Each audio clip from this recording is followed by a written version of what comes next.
Hey guys, कैसे हो आप सब। मैं उम्मीद करती हूँ कि आप सब अच्छे से होंगे और अच्छे से अपने एग्ज़ाम की प्रिपरेशन कर रहे होंगे। So I am Reva and I am your GA faculty here. तो मैंने आपको पहले भी इम्पॉर्टेंट रीजनल ऑर्गेनाइजेशन पे कुछ लेक्चर प्रोवाइड किए थे। तो अभी पंचायत सेक्रेटरी की जो पोस्ट आई है उसमें मैं आपको जनरल अवेयरनेस पढ़ाऊँगी, जो कि ऑलमोस्ट 20 मार्क्स की है। ओके, सो इसमें ऑलमोस्ट आपने टॉपिक्स कवर किए ही हैं प्रीवियस एग्जामिनेशंस में। ठीक है, तो इसमें कुछ न्यूली एडेड टॉपिक्स हैं, that is Indian constitution, basic features, preamble, fundamental rights, fundamental duties, directive principles of state policy. ठीक है, जिनको हम DPSP भी बोलते हैं। ठीक है, और लास्ट में हमारे पास यहाँ पे आता है सेंट्रली स्पॉन्सर्ड स्कीम्स। ठीक है, ये नया एड ऑन हुआ है हमारा। इसमें आ जाएगा हमारा MG NREGA, that is Mahatma Gandhi national rural employment guarantee act, PMAY। ठीक है, तो कोई बता सकता है मुझे इसकी फुल फॉर्म क्या है? दैट इज प्रधानमंत्री आवास योजना। ओके, जिसमें जिस स्कीम के अंदर क्या किया जाता है, हाउसेस बिल्ड किए जाते हैं। ठीक है, तो एक है हमारा SBM, दैट इज स्वच्छ Bharat mission and Panchayati Raj act. ठीक है, तो इनके साथ हम डील करेंगे। पहले पंचायती राज एक्ट आपका फाइनेंस SI में भी है। ठीक है, तो हम डील करेंगे इसमें से। फिर आपको किसी भी टॉपिक में फिर कंफ्यूजन होगी तो हम उस पर भी लेक्चर लाएंगे, मगर पहले हम ये वाले टॉपिक्स कवर अप कर लेते हैं। ठीक है, सो फ्रेंड्स, आज जो हम टॉपिक कवर करने वाले हैं वो एक वन शॉट वीडियो में कवर करेंगे, ताकि आपका इंटायर टॉपिक एक ही समय में कंप्लीट होए और आप जो हैं पूरी तरीके से अच्छे से इसके नोट्स प्रिपेयर कर सकें। ठीक है, तो बाद में मैं आपके लिए ये MCQ सेशन लाऊंगी। तो मैंने थोड़ा टाइम लेके ये वीडियो बनाई है, बिकॉज मैं नहीं चाहती थी कि नए टॉपिक में से आपका कोई भी पॉइंट इंपॉर्टेंट जो हो वो छूट जाए। ठीक है, तो मैंने बहुत सारी सोर्सेज कंसल्ट किए और जो भी बेस्ट मटेरियल मुझे ऐसे लगा वो मैंने सब अपने हाथों से टाइप करके डाला है गाइस। ठीक है, तो ताकि आपको इजी लैंग्वेज में सब समझ आए इस PDF में जो भी लिखा हुआ है। ठीक है, सो चलते हैं, स्टार्ट करते हैं। तो पहले देख लेते हैं कि इस वीडियो में रहने क्या वाला है एंड तक। ठीक है, तो बहुत इंटरेस्टिंग होने वाला है। देखिए, आप स्कीम के बारे में पूरी जानकारी हम ले लेंगे। ठीक है, तो एवोल्यूशन ऑफ MG नरेगास। ठीक है, तो आप यहाँ पे कंफ्यूज मत होइएगा, that is MG NREGA and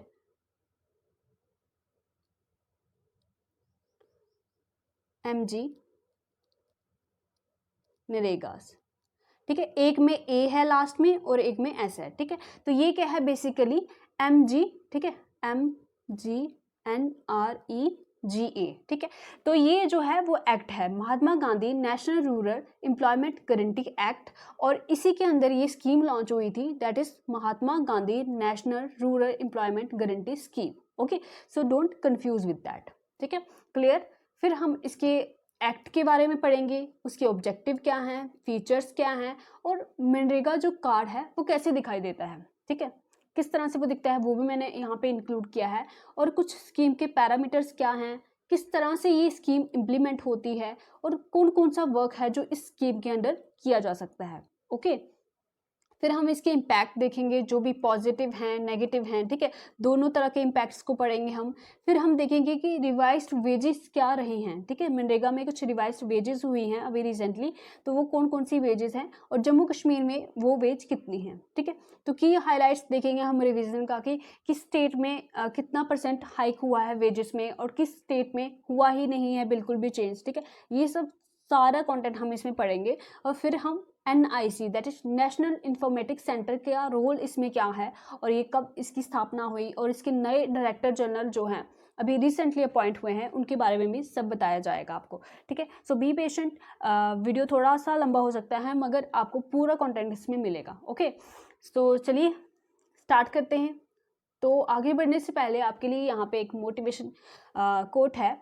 ठीक है, तो पढ़ने से पहले थोड़ी मोटिवेशन तो चलती है। ठीक है, तो यहाँ पे क्या लिखा हुआ है, set your goals high and don't stop till you get there. ठीक है, तो अपने गोल्स जो हमेशा ऊंचे रखिए। ठीक है, जितना आप ऊंचा बड़ा सोचोगे उसके करीब आप पहुंचते जाओगे। ठीक है, अगर आप छोटा ही सोचते रहोगे तो बिल्कुल उसके नज़दीक नहीं आ पाओगे, तो आप बड़ा सोचिए, अपनी तरफ से पूरी मेहनत कीजिए उस गोल को अचीव करने के लिए। देखिए, हर कोई बड़े सपने देखता है, मगर उन बड़े सपनों के लिए काम भी करना पड़ता है। तो आप लोग काम कर रहे हैं, इस वीडियो को देख रहे हैं और पूरी मेहनत कर रहे हैं, और आई विश, मैं आपको सबको यही बोलूँगी कि आप अच्छे से पढ़ाई कीजिए, मन लगा के कीजिए, आपका एग्ज़ाम एक ना एक दिन ज़रूर हो जाएगा। गाइस, यहाँ पे हम कुछ क्रोनोलॉजी डिस्कस करेंगे कि किस तरह से नरेगा एक्ट आया और किस तरह से वो बाद में Mahatma Gandhi national rural employment guarantee act में कन्वर्ट हुआ, ठीक है, और किस तरह से वो स्कीम लॉन्च हुई, ठीक है। तो यहाँ से स्टार्ट करते हैं हम 1960 से, जब हमारा थर्ड 5 ईयर प्लान था, दैट इज़ फ्रॉम 1961 टू 1966, ठीक है। तो यहाँ से यहाँ तक ये प्लान था हमारा थर्ड 5 ईयर प्लान, जिसके चेयरमैन कौन थे? जिनके चेयरमैन थे जवाहरलाल नेहरू, ठीक है। तो इसके चेयरमैन थे ये। तो इन्होंने ये प्रोवाइड किया प्लान कि हम क्या करेंगे, 100 डेज ऑफ जो एम्प्लॉयमेंट है वो देंगे रूरल एरियाज़ में, ठीक है। तो गरीबी पहले से ही स्टार्ट है हमारे, ठीक है, जब से हमारा इंडिपेंडेंस हुआ था तब से ही पॉवर्टी हमारी चली आ रही है। तो उसी को मद्देनज़र रखते हुए बहुत सारी स्कीम्स लॉन्च हुई, मगर उसमें से कुछ भी इतना अच्छे से वर्क नहीं कर सकी, ठीक है। तो मैं बताऊंगी कि किस तरह से क्या जो ड्रॉबैक्स थी इन स्कीम्स में, जो कि मनरेगा ने पूरे किए, और उसकी दौरान जो अभी जो मनरेगा हमारी स्कीम है वो अभी भी कंटिन्यू है, ठीक है। तो हम ये आगे डिस्कस करेंगे, पहले हम थोड़ी सी क्रोनोलॉजी इसकी देख लेते हैं। तो 1972 में क्या हुआ, महाराष्ट्र सरकार ने एक एम्प्लॉयमेंट गारंटी स्कीम EGS को लॉन्च किया, ठीक है। तो उसी को देखते हुए 1980 में हमारी सेंट्रल गवर्नमेंट ने भी क्या किया, इंट्रोड्यूस किया नेशनल रूरल एम्प्लॉयमेंट प्रोग्राम, ठीक है। तो नेक्स्ट हमारा 1983 में rural landless employment guarantee programme लाया गया, ठीक है। लैंडलेस मतलब जिन रूरल एरियाज़ में जिन लोगों के पास ज़मीन नहीं है उनके लिए ये एम्प्लॉयमेंट का एक प्रोग्राम लाया गया, ठीक है। मैं इन स्कीम्स के अंदर नहीं जा रही हूँ, बेसिकली ये आपके इंपॉर्टेंट एग्जाम्स के लिए इंपॉर्टेंट नहीं है। तो हम बेसिकली इनका ओवरव्यू देखेंगे, किस तरह से कौन कौन सी स्कीम आई और लेटर ऑन किस तरह से वो कन्वर्ट हुई, ठीक है।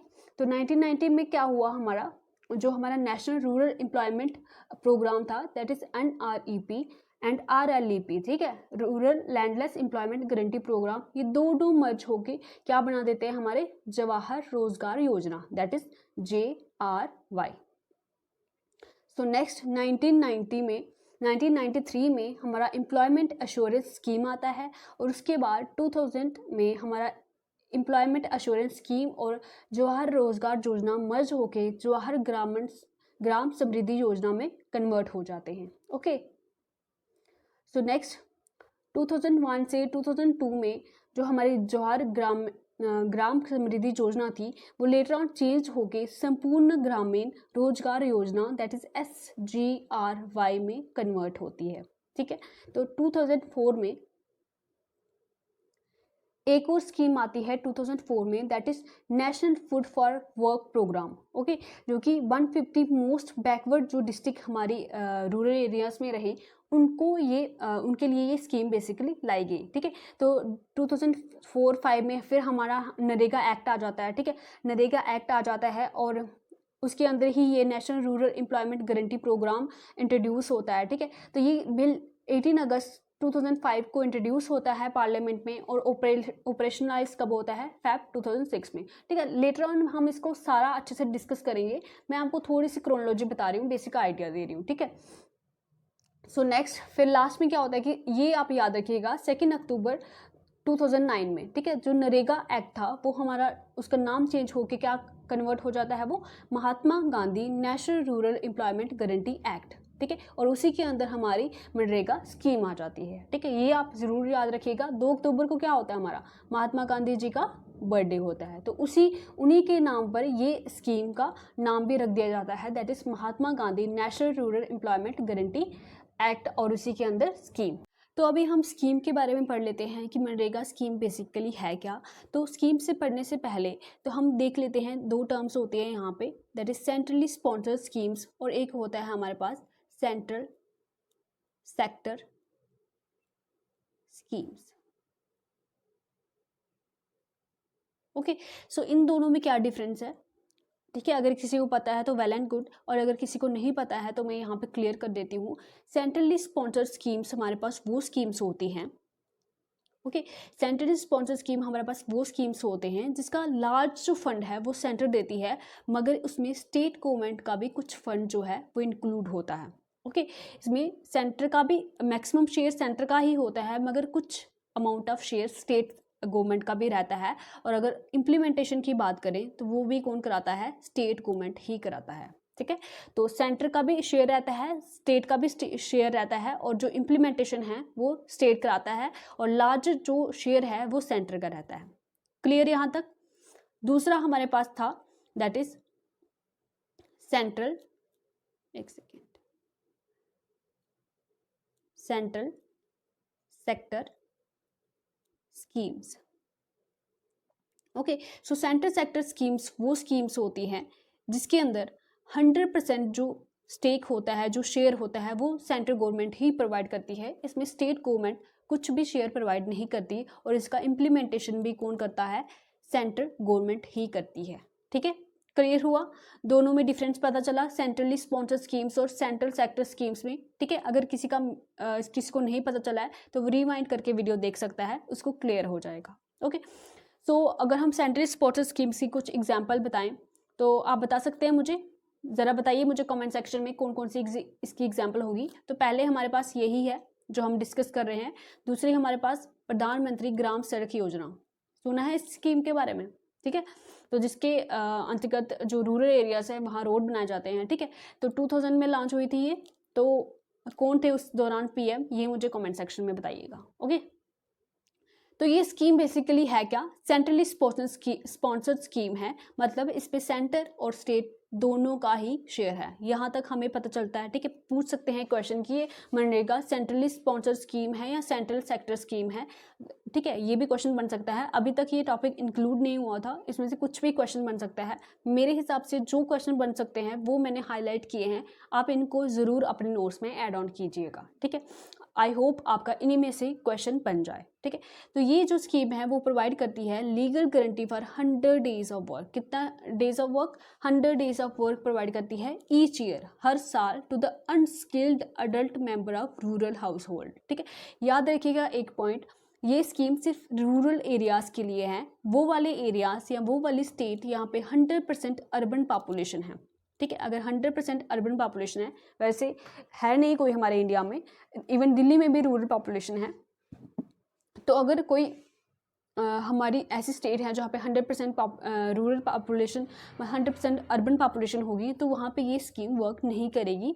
ये सिर्फ रूरल हाउस होल्ड के लिए है, रूरल एरियाज़ के लिए है। ठीक है, और अनस्किल्ड क्या हो गया, जिनके पास कोई भी स्किल नहीं है। ठीक है, अडल्ट से क्या होगा, जो 18 ईयर्स के हो गए हैं। ठीक है, और अनस्किल्ड जो मैनुअल वर्क करते हैं। ठीक है, जिनके पास और मतलब दिहाड़ी लगाते हैं ना जैसे लोग, तो उनके लिए ये 100 days of work guarantee scheme है जो ये प्रोवाइड करती है। ठीक है, तो लीगल क्यों बोला, क्योंकि ये स्कीम जो किसके अंडर है, एक एक्ट के अंदर है, that is national rural employment guarantee act, जो कि 2005 में लॉन्च हुआ, इसलिए इसकी लीगल गारंटी है। ठीक है, इसलिए इसका लीगली स्टेटस है, क्योंकि ये एक एक्ट के द्वारा जो है उसी के अंदर ये स्कीम लॉन्च की गई थी। ओके, और अगर हम बात करें तो ये लागू कब हुई थी ये स्कीम, ठीक है, इनेक्टेड कब हुई थी, दैट इज़ 23 अगस्त 2005 में। ठीक है, तो याद रखिएगा 23 अगस्त 2005 में ये स्कीम लॉन्च हुई थी। ठीक है, और इसको असेंट कब मिला था प्रेसिडेंट का, ऑन 5 सितंबर 2005 में। ठीक है, 5 सितंबर 2005 में इसको प्रेसिडेंट का असेंट मिला सॉरी। और कमेंट्स ये स्टार्ट कब हुई स्कीम, 2 फरवरी 2006 में। वेरी वेरी इंपॉर्टेंट गाइस, ये पॉइंट यहाँ पे इंपॉर्टेंट हो जाता है, ये स्टार्ट कब हुई और ये इनेक्टेड कब हुआ। ठीक है, असेंट कब हुआ, तो ये वाले क्वेश्चन ऐसे क्वेश्चन जो थ्योरी के बेसिस पे होते हैं, डेट्स के रिलेटेड होते हैं, तो ये जीकेएसएस भी आजकल पूछ रहा है, एज सच डेट्स ही पूछ रहा है। ठीक है, तो आपको ये डेट्स याद रखनी है कि कब कब ये हुआ। ठीक है, तो देखिए यहाँ पे थोड़ा सा मैं यहाँ पे ट्रिक बताने की कोशिश करूँ। देखिए 2 फरवरी 2006 में, ठीक है। तो देखिए कोई भी एक्ट अगर लागू होता है तो उसके अगले साल ही जाके वो स्टार्ट होता है, ठीक है। पिछले साल उसका जो इनेक्टेड हो जाता है वो, मगर जो स्टार्ट उसका होता है वो नेक्स्ट ईयर ही होता है। तो इतना आप याद रख सकते हैं कि 2005 में ये इनेक्ट हुआ और कमेंस कब हुआ, 2006 में हुआ, ठीक है। तो 2 फरवरी, ठीक है। फेब भी कौन सा महीना होता है, सेकेंड महीना होता है हमारा। तो 2 फेब 2006 में ये स्कीम हमारी क्या हुई, कमेंस हुई, ठीक है। थोड़ा हौश पौश हो गया। तो आई होप आपको समझ आया होगा यहाँ तक कि किस तरह से ये स्कीम किसके अंडर आती है, किसका शेयर रहता है और कितने दिन का वर्क दिया जाता है और किस एक्ट के दौरान दिया जाता है, कब ये एक्ट आया, कब इसको असेंट मिला और कब ये स्टार्ट हुआ, ठीक है। यहाँ तक सारे पॉइंट्स क्लियर हुए। चलिए आगे बढ़ते हैं, ठीक है, और जान लेते हैं स्कीम के बारे में, ठीक है। अब ये क्वेश्चन पूछ सकता है जीकेएसएसबी की ये उस समय जब ये एक्ट आया तो उस समय कौन सी गवर्नमेंट थी, ठीक है। ये इंपॉर्टेंट हो सकता है कि कौन सी गवर्नमेंट थी उस समय, ठीक है। तो उस समय यूपीए गवर्नमेंट थी, ठीक है। अब ये यूपीए गवर्नमेंट क्या है, हमने तो ऐसी कोई गवर्नमेंट नहीं सुनी, ठीक है। तो ये यूनाइटेड, इसकी फुल फॉर्म क्या रहेगी हमारी, यूनाइटेड प्रोग्रेसिव अलायंस, ठीक है। तो अलायंस आप समझते होंगे जब बहुत सारी पार्टीज मिलके जो बनाती हैं, एक बड़ी पार्टी बनाती है तो उसको अलायंस बोलते हैं, ठीक है। तो इसके अंडर ऑलमोस्ट 20 पार्टीज जुड़ी थी, ठीक है। तो बेसिकली हुआ क्या था, जब 2004 में इलेक्शंस हुई थी तो मेजॉरिटी ना होने के कारण तो सोनिया गांधी जी ने क्या किया था, इसकी फाउंडर बेसिकली सोनिया गांधी जी ही हैं और चेयरमैन भी इसकी सोनिया गांधी ही हैं, ठीक है। तो उन्होंने ये यूपीए अलायंस बनाया था और इसकी जो लार्जेस्ट पार्टी है इस अलायंस की वो कौन सी है, दैट इज INC, आपकी फेवरेट इंडियन नेशनल कांग्रेस इसकी लार्जेस्ट पार्टी है, ठीक है। तो ऑब्वियसली तो द प्राइम मिनिस्टर कौन रहे होंगे, मनमोहन सिंह जी, और जो मिनिस्टर ऑफ रूरल डेवलपमेंट है, ठीक है। ये स्कीम जो है मिनिस्टर ऑफ रूरल डेवलपमेंट के अंदर ही आती है। तो उस समय रूरल डेवलपमेंट के मिनिस्टर कौन थे, दैट इज रघुवंश प्रसाद सिंह, ठीक है। तो याद रखिएगा आप, रघुवंश प्रसाद सिंह उस समय रूरल डेवलपमेंट मिनिस्टर थे, ठीक है। किस तरह से याद रखेंगे, देखिए रूरल से आर से रघुवंश और देखिए प्रसाद, देखिए ये जो मनरेगा स्कीम है, ठीक है, मनरेगा स्कीम है, ये क्या रूरल एरियाज के लिए क्या हुई, प्रसाद के समान सिद्ध हुई, ठीक है। उनको एम्प्लॉयमेंट मिला, इसके एम्प्लॉयमेंट मिला तो मतलब प्रसाद, ठीक है। एम्प्लॉयमेंट क्या हो गया, मतलब प्रसाद की तरह हो गया, भगवान का प्रसाद समझ लो, ठीक है। जैसे वर्क मिल रहा है, पैसे मिल रहे हैं तो प्रसाद समझ लो उसको। तो रूरल से रघुवंश आ गया और भगवान का रघु बोलते हैं ना कि कृष्ण भगवान को रघुपति राघव, ठीक है। तो उनका प्रसाद मिला, ठीक है। तो उस समय कौन थे rural development minister, Raghuvansh Prasad थे, ठीक है। और पहले अगर बोलें कि फर्स्ट टाइम ये जो एक्ट था वो प्रपोज किसने किया था, तो that was proposed in 1991 by PV Narasimha Rao, ठीक है। तो ये बॉटम अप पीपल सेंटर्ड जो स्कीम है, बेसिकली ये पंचायती राज इंस्टीट्यूशन है, वहाँ से ये जो इम्प्लीमेंट होती हैं और पीपल सेंटर्ड है, ठीक है। यहाँ पे लोग खुद पार्टिसिपेट करते हैं, खुद अपने जो रजिस्ट्रेशन कराते हैं, ठीक है। बीच में कोई भी जो मीडिएटर नहीं होता, पीपल खुद यहाँ पे जाके पार्टिसिपेट करते हैं, ठीक है। और टाइम और डिस्टेंस देख लेते हैं यहाँ पे, ठीक है, कितने समय में और कितने डिस्टेंस में काम दिया जाता है, तो विदिन 5 किलोमीटर, ठीक है। तो आपके घर के पास 5 किलोमीटर तक अगर आपको वर्क मिलता है तो कोई आपको कंपेंसेशन नहीं मिलेगा, मगर अगर 5 किलोमीटर के बाहर जाना पड़ता है आपको, ठीक है, अगर 5 किलोमीटर के बाहर आपको काम मिल रहा है तो उसके लिए आपका क्या लगेगा, किराया भी लगेगा, ठीक है। तो इसमें इतना वेज रेट नहीं होता है बेसिकली। तो अगर आपको 5 किलोमीटर के दूर काम मिलता है तो आपको 10% जो आपकी वेज है, ठीक है, आप नोट डाउन कर लीजिएगा, ये पॉइंट मैंने लिखा नहीं है। तो 10% जो आपकी वेज है उसका आपको कंपेंसेशन मिलेगा, मतलब इतना आपको वहाँ जाने का किराया मिलेगा, ठीक है। और अगर 15 दिन के अंदर अंदर अगर मानो कोई शाम है, ठीक है, कोई शाम है और ये रजिस्टर कराता है, ठीक है, मनरेगा एक्ट के अंडर रजिस्टर कराता है कि मुझे काम चाहिए, ठीक है। और अगर 15 डेज़ के अंडर इसको काम नहीं मिलता है तो 15 डेज़ के बाद, ठीक है, तो इसको क्या मिलेगा, एक भत्ता मिलेगा, ठीक है, जिसको अनएम्प्लॉयमेंट अलाउंस बोलते हैं, ठीक है, भत्ता बोलते हैं ना इसको, अनएम्प्लॉयमेंट अलाउंस। उसके बाद इसको अलाउंस मिलेगा, मतलब सरकार को क्या देना पड़ेगा, स्टेट गवर्नमेंट को क्या देना पड़ेगा, इसको फ्री में जो वो सैलरी देनी पड़ेगी, ठीक है, फ्री में सैलरी देनी पड़ेगी।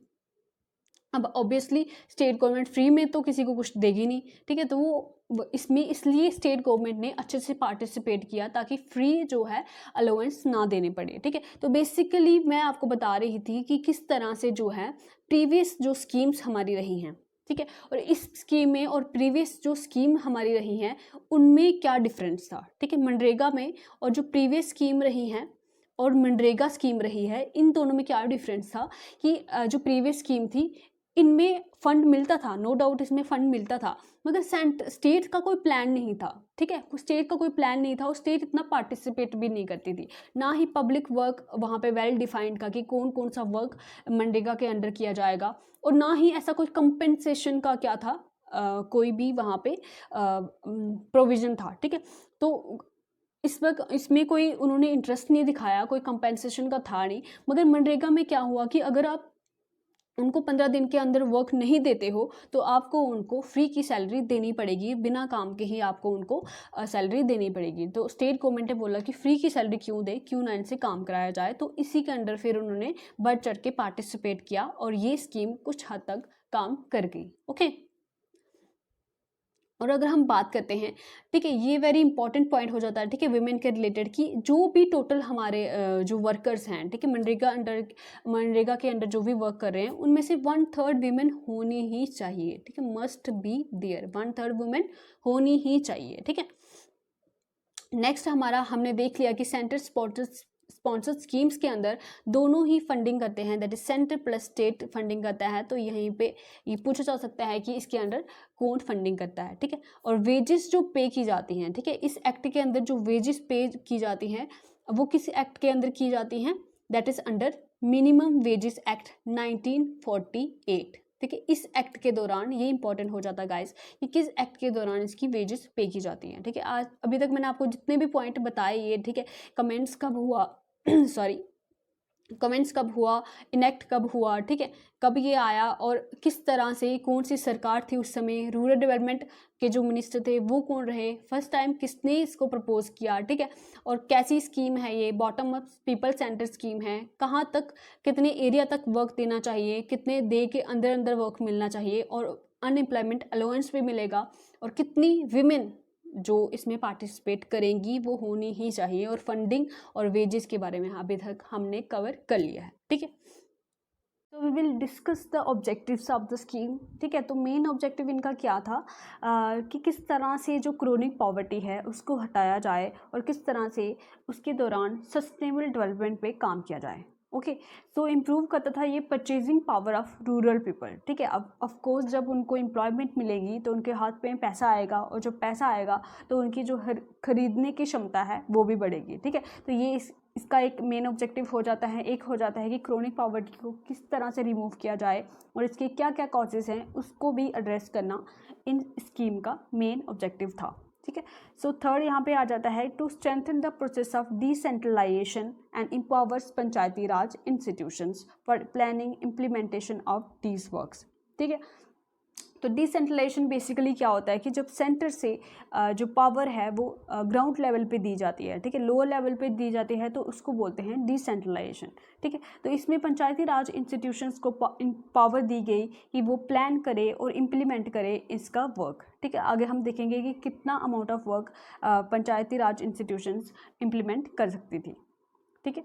तो की फीचर हमने अभी देख लिया, ठीक है, डिसेंट्रलाइज प्लानिंग होगी, ठीक है, पंचायती राज इंस्टीट्यूशंस को ये वर्क दिया जाएगा और 50% ऑफ वर्क एग्जीक्यूट होना चाहिए पंचायती राज इंस्टीट्यूशन के द्वारा, ठीक है। ये इस स्कीम के अंदर था।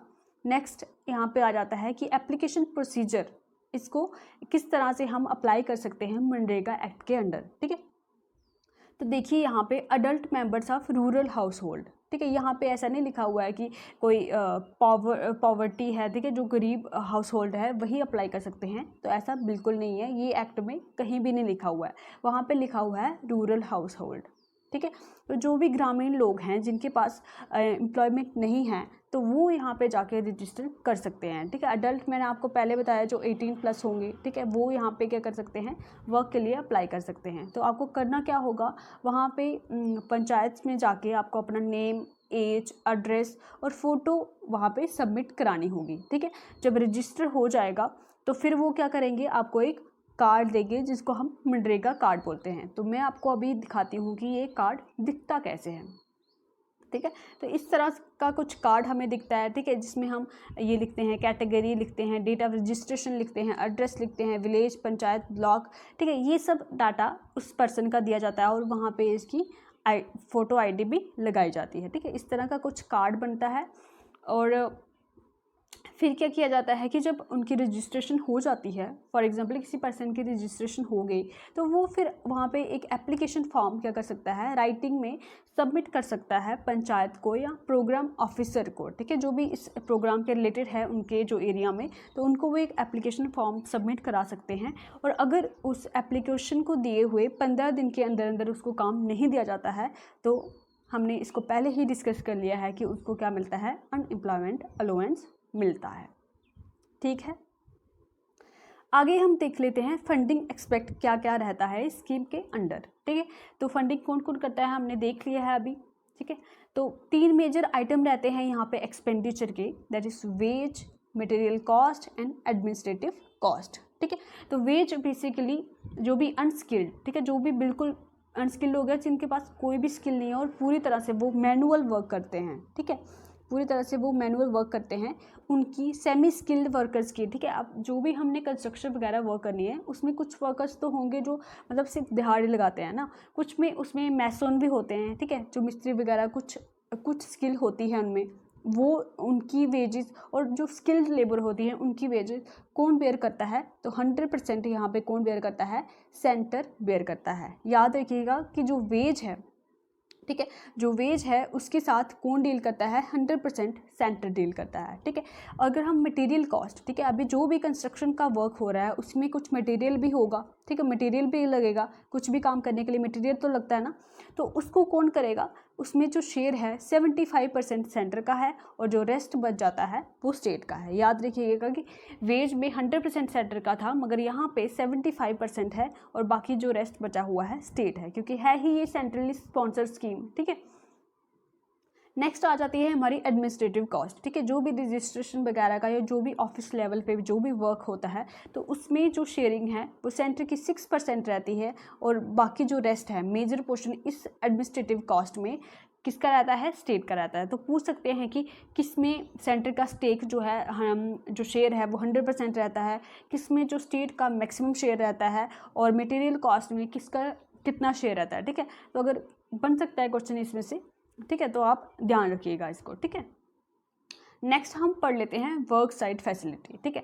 तो गाइस बेसिकली यहाँ पे क्या क्या दिया जाता है फैसिलिटी में, क्रैचेस दिया जाते हैं, ड्रिंकिंग वाटर दिया जाता है, फर्स्ट एड बॉक्सेस दिए जाते हैं ताकि किसी को इंजरी वगैरह हो जाए, ठीक है। तो क्रैचेस किस लिए, अब बेसिकली जो इस मनरेगा के एक्ट के अंडर देखिए, रूरल जो वीमेन होती हैं, ठीक है, रूरल जो वीमेन होती हैं उनकी जो कंडीशन है, ठीक है, वो इतनी अच्छी नहीं होती जो रूरल एरियाज़ में होती है। उनके पास कोई भी खर्चा मतलब इतना नहीं होता है कि जो अपने वो जो काम कर सकें, ठीक है। तो उनकी जो पार्टिसिपेशन है, ठीक है, उनकी पार्टिसिपेशन बढ़ाने के लिए गवर्नमेंट ने क्या किया कि जो वर्क लेवल पे क्रैचेस भी इंट्रोड्यूस किए, जहाँ पे मतलब बच्चों को आसानी से रख सकते हैं, जहाँ पे उनको इंजरी ना हो, ठीक है।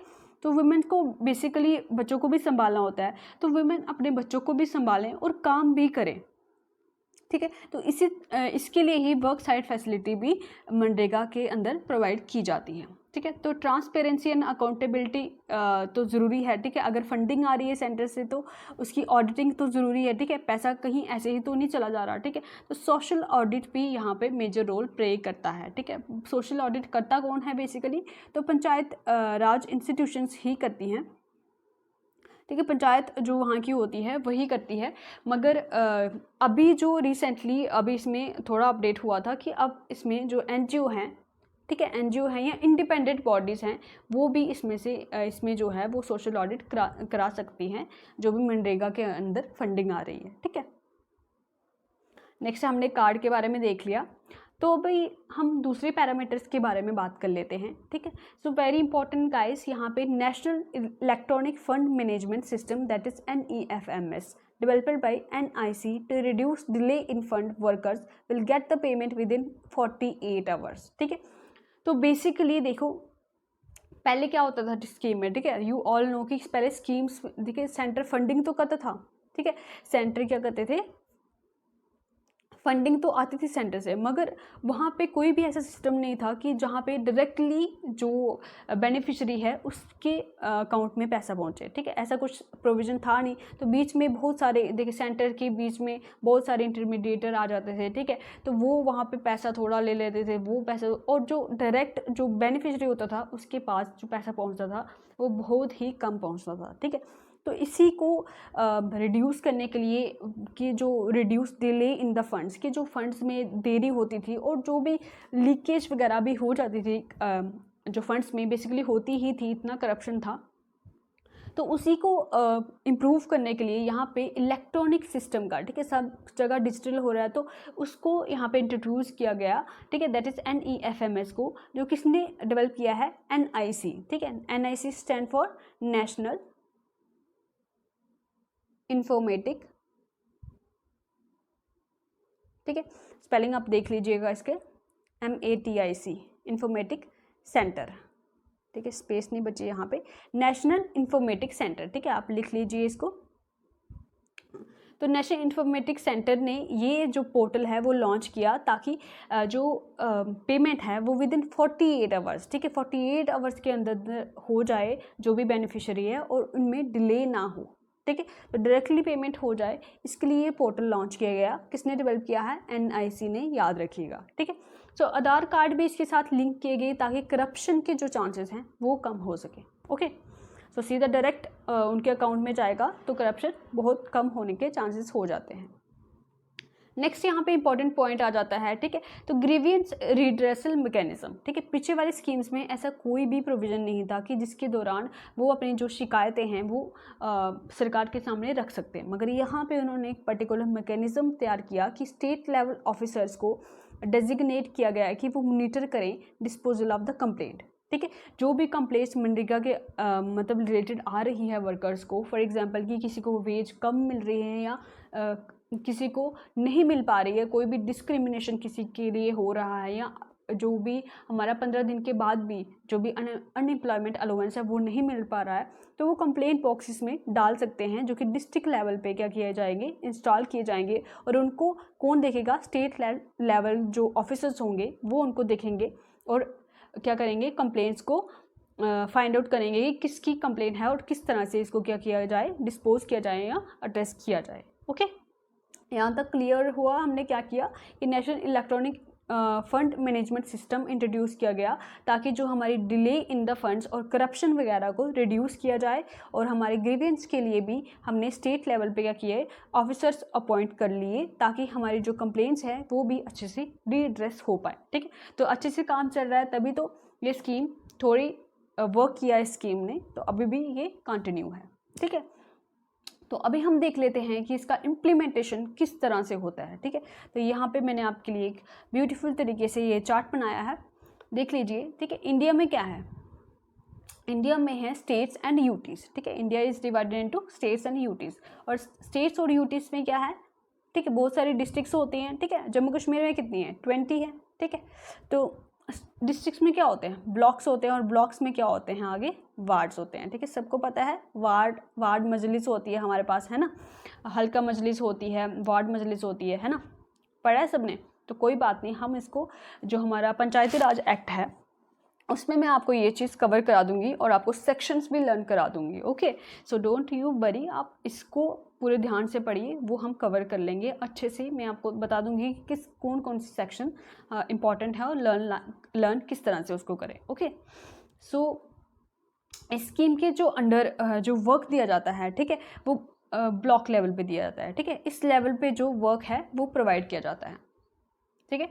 तो सेंट्रल गवर्नमेंट क्या करती है, फंड प्रोवाइड करती है, किसको फंड प्रोवाइड करती है, स्टेट्स को, स्टेट गवर्नमेंट को फंड प्रोवाइड करती है। तो स्टेट गवर्नमेंट फिर किसको देती है, ग्राम पंचायत को, जो उसकी रिस्पेक्टिव ग्राम पंचायत होती है उनको वो फंड प्रोवाइड करती हैं मनरेगा के अंतर्गत, ठीक है। अभी तक हमने कवर कर लिया ये, फिर हम आते हैं अभी मेजर वर्क के ऊपर कि मेजर वर्क इसके अंदर कौन कौन से होते हैं, ठीक है। सो इसमें बेसिकली जो वर्क दिए जाते हैं वो एग्रीकल्चर और अलाइड एक्टिविटीज़ के रिलेटेड दिए जाते हैं, ठीक है। अलाइड एक्टिविटीज़ कौन सी होगी, जो एग्रीकल्चर के रिलेटेड ही होंगी, ठीक है। तो एग्रीकल्चर पे इतना फोकस क्यों दिया जा रहा है, बिकॉज जो रूरल एरियाज़ में जो मैक्सिमम पॉपुलेशन की जो लाइवलीहुड है वो एग्रीकल्चर पे ही डिपेंड करती है, ठीक है। जब हम एग्रीकल्चर पे ज़्यादा ध्यान देंगे तो ये बूस्टअप होएगा, और जब ये बूस्टअप होएगा तो रूरल पॉपुलेशन की जो इनकम है वो भी क्या होगी, बूस्टअप होगी। तो पॉवर्टी क्या होगी, डिक्रीज़ हो जाएगी या बिल्कुल ही एलिमिनेट हो जाएंगे, ठीक है। तो इसलिए एग्रीकल्चर सेक्टर को इसमें इंपॉर्टेंस दी जाती है, ठीक है।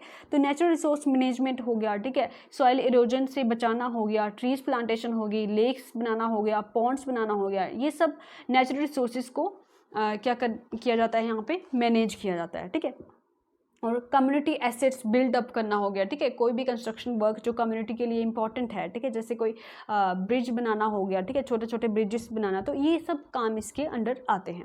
Next is common infrastructure work, ठीक है, जो भी कॉमन रोड साइड, ठीक है, जैसे नालियाँ वगैरह बनाने हो गई, ठीक है, जो कोई भी कंस्ट्रक्शन का काम जो पूरी सोसाइटी के लिए अच्छा है, तो छोटे छोटे टेम्पररी वर्क्स इसमें दिए जाते हैं, ठीक है। वाटर शेड बनाना हो गया, इरीगेशन, ठीक है, इरीगेशन भी अगेन किसके रिलेटेड है, एग्रीकल्चर के रिलेटेड है, ठीक है। तो आपको पता है कि हमारी जो क्रॉप्स जो है वो बेसिकली मानसून पे ही डिपेंड करती है, ठीक है।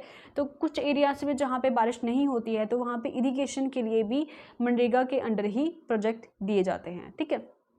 नेक्स्ट आ जाएगा हमारा फ्लड मैनेजमेंट हो गया, ठीक है, और फिशरीज़ के रिलेटेड, ठीक है, ये भी एग्रीकल्चर के का ही एक अलाइड सेक्टर है, ठीक है। तो फिशरीज़ को अगर हम इम्प्रूव करेंगे तो उसमें भी रूरल पॉपुलेशन ही होती है बेसिकली, तो उनसे भी उनको एम्प्लॉयमेंट जनरेट होगी या जो बूस्टअप होगा सेक्टर, तो उसमें रूरल पॉपुलेशन को बहुत बेनिफिट मिलेगा और उनकी जो इनकम बढ़ेगी, ठीक है।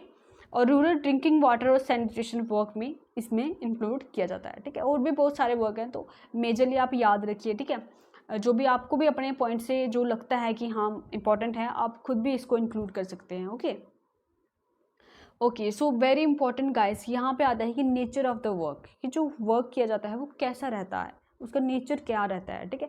मगर ये मोस्ट इंपॉर्टेंट है कि जो मनरेगा के अंदर वर्क किया जाता है वो कैसा रहता है guys, green and decent work होता है, ठीक है। इसमें हम ऐसा कोई भी काम नहीं करते जो हमारे इन्वायरमेंट को क्या करे, हार्म करे, ऐसा काम नहीं किया जाता है गाइस। ग्रीन और डिसेंट वर्क किया जाता है, इसलिए मनरेगा स्कीम इंपॉर्टेंट हो जाती है, ठीक है। तो पॉजिटिव इम्पैक्ट अब हम देखेंगे इसकी स्कीम की क्या क्या रहे, ठीक है। तो बहुत बड़ा इसमें चेंज आया बेसिकली, तो change in the social fabric, ठीक है। सोशल फैब्रिक में किस तरह से चेंज हुआ, ठीक है। तो माइग्रेशन में कमी आई, ठीक है, माइग्रेशन में कमी आई। पहले लोग क्या करते थे कि माइग्रेट होते थे, रूरल एरियाज के कहाँ होते थे, अर्बन एरियाज में माइग्रेट होते थे, क्योंकि यहाँ पे एम्प्लॉयमेंट ही नहीं थी, ठीक है। तो एम्प्लॉयमेंट ही नहीं तो खाएंगे कहाँ से, ठीक है। तो बेसिकली क्या होता है कि 100 डेज़ का जो एम्प्लॉयमेंट का था ये गवर्नमेंट का, तो ये क्यों था बेसिकली, ठीक है। जो भी रबी और खरीफ सीजन में, ठीक है, रबी और खरीफ सीजन में जो गैप रहता है, ठीक है, रबी और खरीफ सीजन में जो गैप रहता है कुछ दिनों का, कुछ डेज़ का, तो वो बेसिकली उस चीज़ में क्या होता है कि देखिए, अब जो एक हमारी ज़ैद क्रॉप होती है, ठीक है, आपको पता होगा जो बेसिक हमारी क्रॉप्स होती है वो राबी होती है, खरीफ होती है और ज़ैद क्रॉप होती है, ठीक है। तो ये मेजर हमारी क्रॉप्स होती है, और इसमें हम जो बेसिकली है इसमें फार्मर्स क्या करते हैं, वेजिटेबल उगाते हैं, ठीक है। तो वेजिटेबल अब वो फार्मर्स तो उगाएंगे जिनके पास लैंड है, ठीक है, जिनके पास लैंड है, वो जब सीज़न नहीं है खरीफ और रबी का, तो वो वेजिटेबल्स उगा के अपना गुजारा कर लेंगे, ठीक है, वेजिटेबल उगा के अपना गुजारा कर लेंगे थोड़ा बहुत, ठीक है। मगर वो फार्मर्स जो लैंडलेस हैं, ठीक है, वो फार्मर्स जो लैंडलेस है, जिनके पास अपनी खुद की ज़मीन ही नहीं है, वो कैसे गुजारा करेंगे उस ऑफ सीज़न के दौरान, ठीक है, जब कोई भी क्रॉप नहीं लगाई जाती, तो उस दौरान वो अपना गुजारा कैसे करें। तो उसी को मिटिगेट करने के लिए 100 डेज़ का जो बीच में गैप रहता है, 100 डेज़ का नहीं रहता, बेसिकली कम ही रहता है, मगर गवर्नमेंट ने बोला कि अगर हम इन 100 डेज़ को टारगेट करके चलें तो जो पॉवर्टी है वो काफ़ी हद तक रिड्यूस हो जाएगी, और जो उनके हार्श डेज़ हैं, ठीक है, जो लैंडलेस फार्मर के हार्श डेज़ हैं उनको भी कोप अप किया जा सकता है, ठीक है। तो जब उन 100 डेज़ में या जो भी उनके बीच में जो सीज़न के बीच में जो उनका टाइम पीरियड रहता है, उसमें वो माइग्रेट करते थे वर्क के लिए, बिकॉज खाना तो है ही कुछ, ठीक है।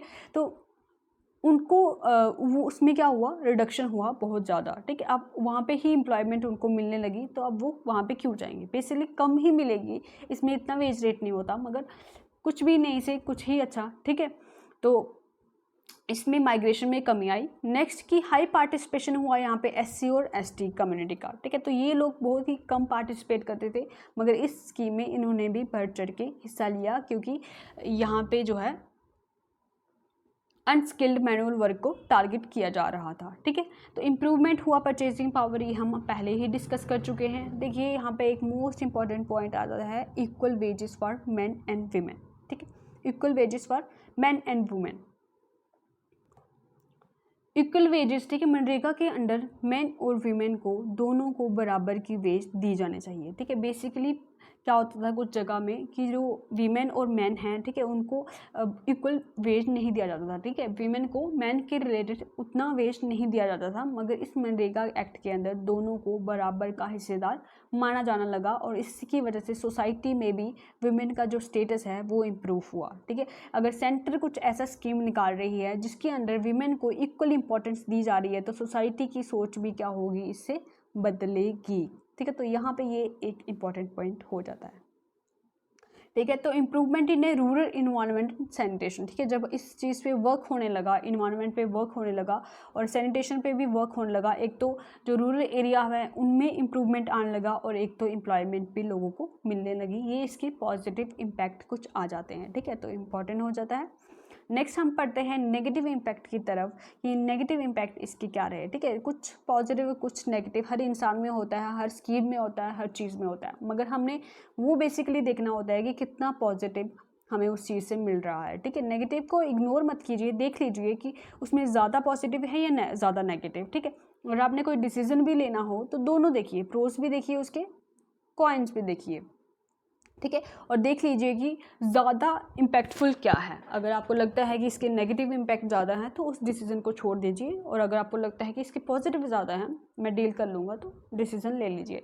तो इस तरह से इसके भी हैं, ठीक है। तो मनरेगा ने cost a major financial drain on Indian economic resources, ठीक है। ऑब्वियसली जब पैसा जाएगा सेंटर से, तो जो इकोनॉमिक रिसोर्सेज, ठीक है, तो पैसा तो कम होगा ही इंडिया का, ठीक है। तो actual benefit do not reach to the rural labourers, ठीक है। मैंने आपको पहले ही बताया कि पहले स्कीम के अंदर ऐसी कोई इलेक्ट्रॉनिक फंडिंग जो था, जैसे NIC ने फिर डेवलप किया NEFMS को, तो पहले ऐसा कुछ नहीं था, ठीक है। पहले सेंटर के था, फिर बीच में बहुत सारे मीडिएटर होते थे, ठीक है, तो फिर जाके लेबरर्स के पास कुछ अमाउंट ही पहुंच पाता था, तो एक्चुअल बेनिफिट जो है वो रूरल लेबरर्स को पहुंच नहीं पाता था, ठीक है। नेक्स्ट आ जाता है हमारा कि fund transfer, there was a lot of irregularities, ठीक है। तो टाइम से फंडिंग मिलती भी नहीं थी, वो बेचारे वर्क कर लेते थे मगर उनको टाइम से फंडिंग मिलती ही नहीं थी, और इसकी वजह से क्या होता था, और साथ में मैंने देखा काजेज फंड टू श्रिंक, ठीक है। मैं आपको पहले ही बता चुकी हूँ कि सेंटर से लेबर तक पहुँचने में वो फंड बिल्कुल ही कम हो जाता था, ठीक है। तो ये मेजर इसकी डिसएडवांटेज रही थी। फिर इसमें जो मेजर एक इम्पॉर्टेंट जो हर्डल बना वो था आर्टिकल 243G, ठीक है। तो ये वाला आर्टिकल क्या बोलता है भाई, ये आर्टिकल बोलता है कि जो MLA है उस पर्टिकुलर एरिया का, वो डिसाइड करेगा कि पंचायत को, ठीक है, आपको दिख रहा नहीं होगा, एक मिनट मुझे इसको क्लियर करने दो। तो वो जो MLA है उस पर्टिकुलर एरिया का, वो डिसाइड करेगा कि पंचायत को एम्पावर्ड किया जाना चाहिए या नहीं, कि पंचायत को ये जो रोल है कि वो इसका मैनेज करे, मॉनिटर करे या फंडिंग प्रोवाइड करे, ये रोल उसको मिलना चाहिए या नहीं, ये उस एरिया का MLA डिसाइड करता है। ये कौन बताता है, आर्टिकल 243G, ये बहुत इंपॉर्टेंट हो जाता है, ठीक है। तो इस आर्टिकल ने बहुत बड़ी हर्डल क्रिएट कर दी, और इसके फंड जो एलोकेट होता था उसको बहुत ही डिफ़िकल्ट कर दिया, ठीक है। पावर जाती हुई किसी को भी अच्छी नहीं लगती, तो MLA बोलते थे कि हम ही डिसाइड करेंगे कि क्या फ़ंड मिलना चाहिए, पंचायत का इसमें कोई भी रोल नहीं होना चाहिए, ये MLA का कहना था, ठीक है। याद रखिएगा आर्टिकल 243G, ठीक है। सो आल्सो क्रिटिसाइज़ किया गया है इसको लीकेज और करप्शन के लिए, ये मैं आपको बहुत बार बता चुकी हूँ, ठीक है। और इसकी वजह से फिर जब DBT सिस्टम आया, जैसे डायरेक्ट बेनिफिट ट्रांसफ़र, ठीक है, तो सीधे बेनिफिशरी के अकाउंट में पैसा जाने लगा, ठीक है, उनके अकाउंट में पैसा जाने लगा, और जो मीडिएटर हैं उनका खाना पानी बंद हो गया, ठीक है। तो उनके डायरेक्टली उनको पैसा मिलने लगा, तो यहाँ से बहुत ही बेनिफिट होने लगा, डायरेक्टली उनके अकाउंट में पैसा जाने लगा, ठीक है। तो बाद में इस एरिया में बहुत टेक्निकल मतलब टेक्नोलॉजी ने बहुत अच्छा रोल प्ले किया है, ठीक है, टेक्नोलॉजी बहुत अच्छा रोल प्ले कर गई इसमें, ठीक है। नेक्स्ट हम बात करते हैं मनरेगा वेजेस रिवाइज्ड हुई हैं जो 28 मार्च 2022 को, ठीक है। ये रीसेंट अपडेट है कि जो मनरेगा का वेज रेट है वो 182 से बेसिक, ठीक है, 182 प्लस इन्फ्लेशन होता है वहाँ पर्टिकुलर स्टेट का, और ये 202 प्लस इन्फ्लेशन, ठीक है, याद रखिए ये स्टेट के ऊपर डिपेंड करेगा कितना इन्फ्लेशन वहाँ पे है, ठीक है। तो बेसिक आप याद रखिए कि बेसिक 182 से 202, देखिए इतनी कम वेज रेट वहाँ पे मिलता है, ठीक है। तो wages have been revise for financial year ending 2023, ठीक है, 2022 से लेके 2023 जो फाइनेंशियल ईयर है हमारा उसके लिए ये रिवाइज की गई हैं और ये एप्लीकेबल हो जाएंगी, ठीक है, अप्रैल 1 2022 से, ओके। सो हर साल क्या करती है यूनियन गवर्नमेंट जो है वो फिक्स करती है वेज रेट, तो किसके अकॉर्डिंग करती हैं, according to the sub section 1 of the section 6 under the MNREGA act 2005, ठीक है। तो ये इंपॉर्टेंट हो जाता है कि किस एक्ट के अंडर, किस सेक्शन के अंडर, ठीक है, मनरेगा एक्ट के अंडर तो करेंगे मगर कौन से सेक्शन है, सब सेक्शन 1 और सेक्शन 6, ठीक है। सेक्शन 6 का सब सेक्शन 1 के अंडर ये वेज रेट डिटरमाइन किया जाता है हर साल यूनियन गवर्नमेंट के द्वारा, ठीक है। तो अब देखते हैं यहाँ पे कि जो मनरेगा वेज रेट है वो किसके अकॉर्डिंग फिक्स किया जाता है, तो according CPI-AL that is consumer price index agriculture labour, okay. तो ये इंपॉर्टेंट हो जाता है कि ये किसके अकॉर्डिंग फिक्स किया जाता है, that is according to CPI-AL consumer price index agriculture labour, consumer price index, ठीक है, ये तो सबको पता ही है CPI और एग्रीकल्चर लेबर, ठीक है। तो इस तरह से इसको किया जाता है और ये जो CPI-AL है वो क्या करता है, रिफ्लेक्ट करता है increase in the inflation in the rural areas में, ठीक है। जो इन्फ्लेशन जो दिखाता है वो कौन सा इंडेक्स दिखाता है, ये CPI-AL, ठीक है। क्लियर हुआ अभी तक ये, अभी तक हमने मनरेगा वेजेस रिवाइज पढ़ लिया, नेगेटिव इम्पैक्ट पॉजिटिव इम्पैक्ट पढ़ लिए। नेक्स्ट हम चलते हैं की हाइलाइट्स पे, यहाँ से क्वेश्चन बन सकता है गाइस क्योंकि स्कीम्स के रिलेटेड जो क्वेश्चन है वो करंट अफेयर से ज़्यादा पूछा जाता है और आप चिंता मत कीजिए कि जो भी स्कीम्स हैं हमारे सिलेबस के अंदर, जो भी करंट अफेयर उसके रिलेटेड रहेगा, जो भी अपडेट रहेगा मैं आपको फर्दर आपके एग्ज़ाम तक वो इंक्लूड कराती जाऊँगी, ठीक है। आप उसकी चिंता मत कीजिए, अगर आपको खुद भी पता चलता है तो आप उसको ऐड ऑन कर सकते हैं क्योंकि इसका जो बेसिक होता है कि कौन सी स्कीम के अंदर क्या हो रहा है तो ये करंट के रिलेटेड ज़्यादा पूछते हैं, ठीक है। अगर आप एग्ज़ाम्स को देखेंगे किसी भी SSC CGL वगैरह तो वहाँ पे स्कीम्स के जो रीसेंट अपडेट्स होती हैं वहाँ पे ये पूछी जाती हैं, ठीक है। तो गाइस अभी हम मेजर हाइक जो देख लेते हैं, ठीक है। 21 स्टेट में लेस देन 5% हाइक देखा गया है, हाइक मतलब increase in the wage rate, ठीक है। तो 10% स्टेट्स में मोर देन 5% वेज हाइक देखा गया है और कुछ स्टेट्स हैं जैसे मणिपुर, हमारे नॉर्थ ईस्ट की स्टेट हैं जो मणिपुर, मिज़ोरम, त्रिपुरा, इनमें कोई भी चेंज नहीं देखा गया है। पूछ सकते हैं क्वेश्चन की जो रिवाइज डेट्स आई थी, रिवाइज रेट जो मनरेगा के अंडर आया है कौन सी स्टेट में कोई भी चेंज नहीं देखा गया, तो ये नॉर्थ ईस्ट की स्टेट्स हैं, दैट इज़ मणिपुर, मिज़ोरम और त्रिपुरा, ठीक है। तो आप मुझे कमेंट सेक्शन में बताइए त्रिपुरा के जो नए CM अपॉइंट हुए हैं वो कौन है, ठीक है, कमेंट सेक्शन में मुझे बताइएगा ज़रूर, ठीक है। सो मणिपुर की कैपिटल है हमारी इम्फाल, मिज़ोरम की है इज़ावल एंड त्रिपुरा की है अगरतला, ठीक है, आपको क्लियर होगा ये सब। तो मैक्सिमम हाइक जो देखा गया है वो गोवा में देखा गया है, ठीक है। अगर आप रीजनिंग पढ़ते हैं तो जी हम किससे डिनोट करते हैं, 7 से, ठीक है। तो 7 से डिनोट करते हैं तो 7.14, ठीक है, 7 2 जा 14, ठीक है, अभी याद रखिए 1 मिनट, ठीक है। 7 2 जा कितने होते हैं 14, तो इस तरह से आप याद रख सकते हैं G फॉर गोवा और जो कि 7 के लिए स्टैंड करता है और 7.14 इसका मैक्सिमम हाइक रेट हो गया और लोएस्ट किसका रहेगा, मेघालय का, ठीक है। एज सच कोई ट्रिक नहीं है मगर मैक्सिमम से आप याद रख सकते हैं 7.14 है अगर इसका तो 1.7 है इसका, ठीक है, 7.14, ठीक है, इसको उल्टा कर सकते हैं 1.7, तो लोएस्ट कहाँ पे हुआ है, मेघालय में हुआ है, ओके। सो JNK का जो वेज रेट है वो कितना है, ₹227, ठीक है, 227 वेज रेट है जम्मू कश्मीर का और ये जम्मू कश्मीर में 2005 को लॉन्च नहीं हुई थी गाइस। ये इंपॉर्टेंट हो जाता है कि 2005 में जब ये एक्ट आया था तो ये लॉन्च जम्मू कश्मीर में नहीं हुआ था, ये लॉन्च हुआ है 2 Feb 2008 में। हमने देखा था कि वो जो स्कीम है वो स्टार्ट कब हुई थी, 2 Feb 2006 में, ठीक है, और जम्मू कश्मीर में ये 2008 में लॉन्च हुआ है, ठीक है। आई होप आपको यहाँ तक समझ आया होगा गाइस। सो नेक्स्ट हमारी लास्ट स्लाइड है आज की, ठीक है, लंबा लेक्चर हो गया है। आई होप आपने कुछ सीखा होगा इसमें से। तो चलिए इसको भी डिस्कस कर लेते हैं। नेशनल इंफॉर्मेटिक्स सेंटर, ठीक है, आप देख रहे हैं कि GKSSB किसी भी ऑर्गेनाइजेशन के बारे में पूछ रहा है, ठीक है। तो बेसिकली ये ऑर्गेनाइजेशन हमारे किसी जो सिलेबस है उन्हीं में रोल प्ले करती हैं। तो इम्पॉर्टेंट हो जाता है कि ये NIC stand for national informatics centre, और ये फाउंड कब हुआ था, 1976 में, जिसका हेड क्वार्टर है न्यू दिल्ली में, और इसके अभी रिसेंटली डायरेक्टर जनरल अपॉइंट हुए हैं, ये इंपॉर्टेंट हो जाता है, दैट इज़ राजेश गेरा इनके डायरेक्टर जनरल अपॉइंट हुए हैं, ठीक है। सो आई होप मैंने इस टॉपिक के साथ जस्टिस किया होगा और आपको समझ आया होगा। सो गाइस, अगर आपको पसंद आया है ये लेक्चर, सो मुझे बताइएगा कमेंट सेक्शन में, और अगर आपको इसमें कोई कमी नज़र आ रही है या आप कुछ इम्प्रूवमेंट चाहते हैं तो आप मुझे कमेंट सेक्शन में ज़रूर बता सकते हैं, जिसको मैं इम्प्रूव कर दूंगी नेक्स्ट लेक्चर में, ठीक है। तो आप तब तक इसको रिवाइज़ कीजिए, अच्छे से अपने नोट्स बनाइए, और फिर मैं आपके लिए इसके इम्पॉर्टेंट MCQ सेशन लेके आऊँगी, ठीक है। तब तक के लिए आप खुश रहिए और खुशियाँ बांटते रहिए, और हमेशा अपने काम की तरफ जो है मोटिवेटेड रहिए और अपना बेस्ट दीजिए, क्योंकि आप जैसे लोगों की देश को ज़रूरत है, समाज को ज़रूरत है, ठीक है। Bye bye, take care, thank you so much.